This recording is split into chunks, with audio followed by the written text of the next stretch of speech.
हाँ, तो last class में जो हमने शुरू किया था वो था गॉस लॉ के एप्लीकेशंस। और गॉस लॉ के एप्लीकेशंस में हमने कहा था कि जो गॉस लॉ का बेसिक एप्लीकेशन है वो ये है कि अगर हमें कहीं सिमेट्री मिलती है, इलेक्ट्रिकल फील्ड की सिमेट्री मिलती है, तो गॉस लॉ को यूज करके हम इलेक्ट्रिकल फील्ड को कैलकुलेट कर सकते हैं।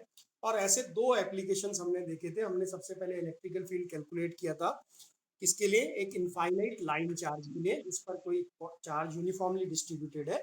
अगर लीनियर चार्ज डेंसिटी को लैम्डा माने तो हमने कैलकुलेट किया था कि उसका इलेक्ट्रिकल फील्ड आता है 2k lambda upon are. Are जो है पॉइंट की डिस्टेंस होगी उस इनफाइनाइट लाइन चार्ज से। ठीक इसी तरीके से हमने एक इनफाइनाइट शीट ऑफ चार्ज, अगर कोई हमारे पास शीट है जिसके ऊपर चार्ज यूनिफॉर्मली डिस्ट्रीब्यूटेड है, उसके कारण इलेक्ट्रिकल फील्ड कैलकुलेट किया था और वो हमारे पास आया था सिग्मा अपॉन 2 एप्सिलॉन नॉट। तो आज हम यहीं से स्टार्ट करेंगे। एक बार मैं लिख रहा हूँ, जो लास्ट क्लास में हमने दो चीज कैलकुलेट की थी। पहला हमने कैलकुलेट किया था फ्रॉम लास्ट क्लास जो चीज हमने दो चीजें कैलकुलेट की थी।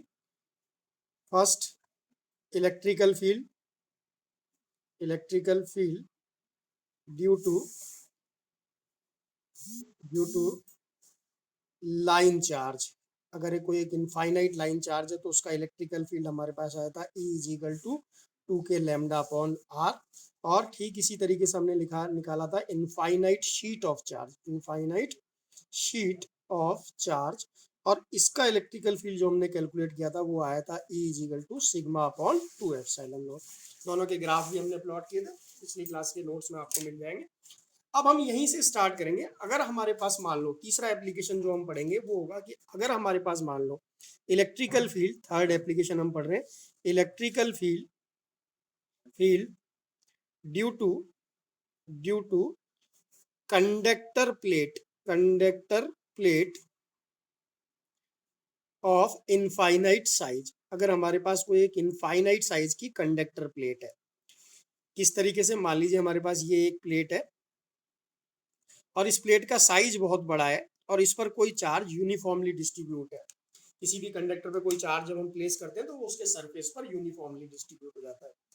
तो मान लीजिए इसके ऊपर हमने कोई पॉजिटिव चार्ज डाला तो पॉजिटिव चार्ज इसके पूरे सरफेस पर डिस्ट्रीब्यूट हो गया, और ये क्योंकि बहुत बड़े साइज की है तो हमने कहा कि दोनों तरफ चार्ज इस तरीके से इस पर डिस्ट्रीब्यूट हुआ, पॉजिटिव चार्ज हमने माना।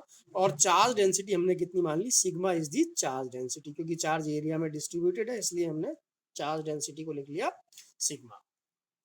अब इसके कारण हमें इलेक्ट्रिकल फील्ड कैलकुलेट करना है किसी पॉइंट पर जो कि इससे कितनी डिस्टेंस पर है, आर डिस्टेंस पर है।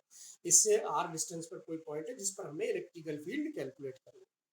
बिल्कुल वैसा ही हमारा तरीका होगा जैसा हमने इनफाइनाइट शीट ऑफ चार्ज के लिए किया था, कि हम कहेंगे कि भाई जो भी इलेक्ट्रिकल फील्ड होगा सिमेट्री के कारण वो क्या होगा, परपेंडिकुलरली आउटवर्ड्स होगा।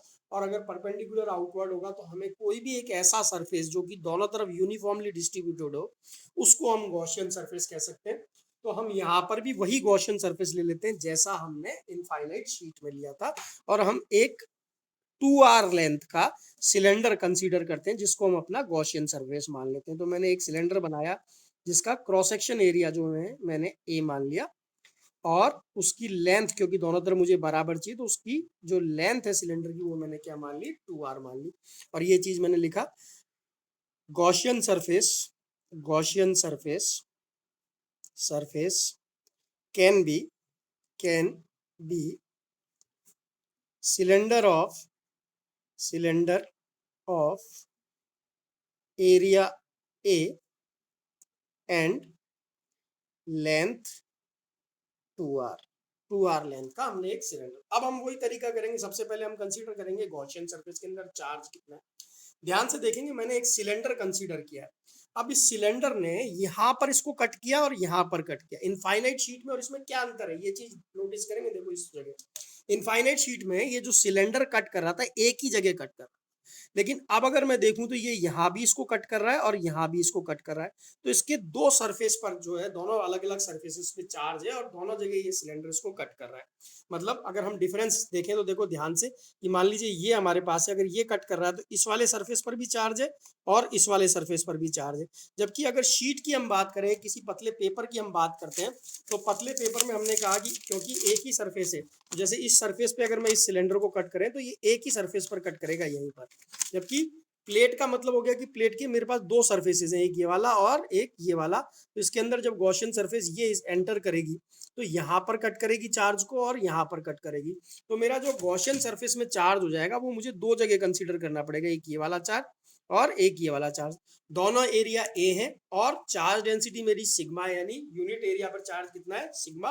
तो दोनों सरफेस को कट कर रहा है, तो net charge inside the Gaussian surface, मैंने जो गॉसियन सरफेस मान रखी है जो मेरा सिलेंडर है उसके अंदर मेरा नेट चार्ज कितना हो गया, दोनों को मैं इंक्लूड करूंगा, कितना हो जाएगा सिग्मा ए प्लस सिग्मा ए, और टोटल मिला के कितना बन जाएगा 2 सिग्मा ए। तो चार्ज मेरे पास हो गया 2 सिग्मा ए। और अब मैं लिख सकता हूँ flux by Gauss law.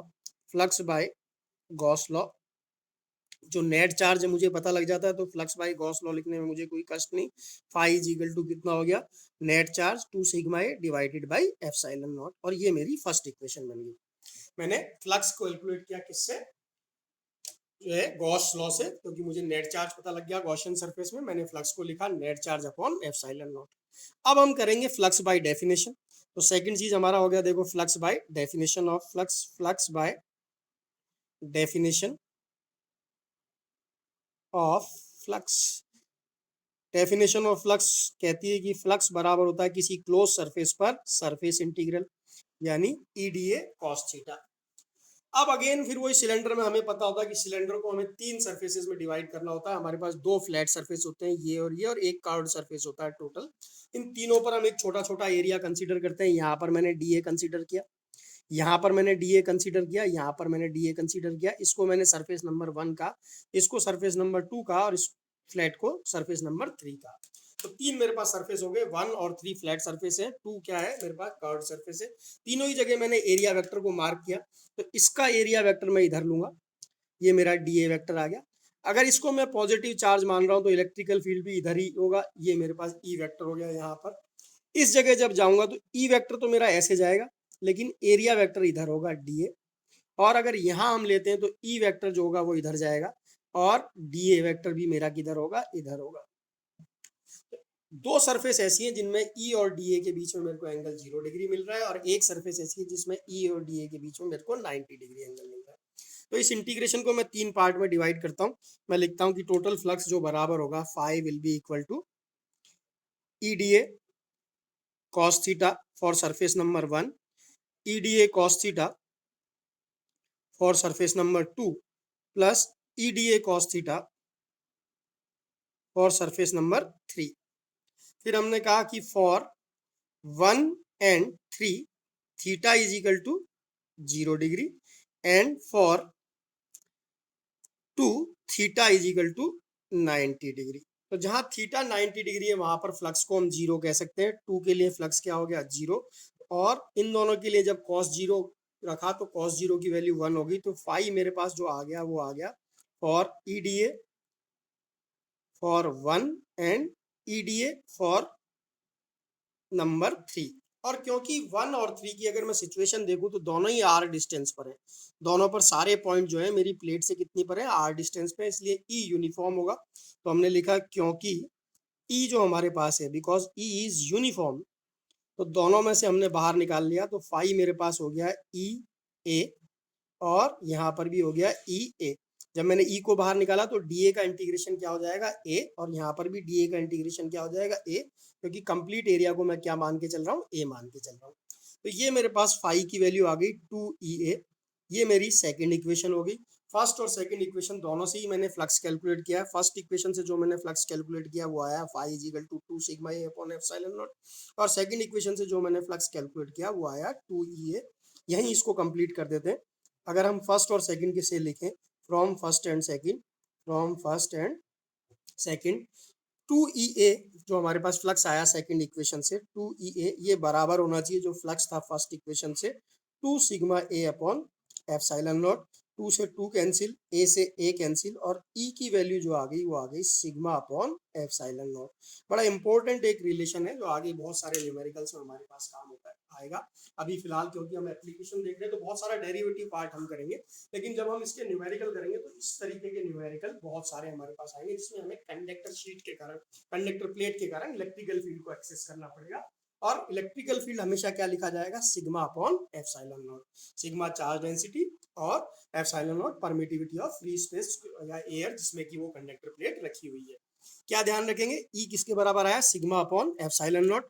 Direction हमने फिर से कहा कि अगर डायरेक्शन की बात करें तो डायरेक्शन हमेशा पॉजिटिव, अगर हमारे पास प्लेट है, अगर प्लेट पर पॉजिटिव चार्ज है तो डायरेक्शन हमेशा अवे होगी, और अगर नेगेटिव है तो हमेशा क्या लेंगे, टुवार्ड्स लेंगे। तो ये हमारे पास किसके लिए आया, किसी कंडक्टर प्लेट के कारण।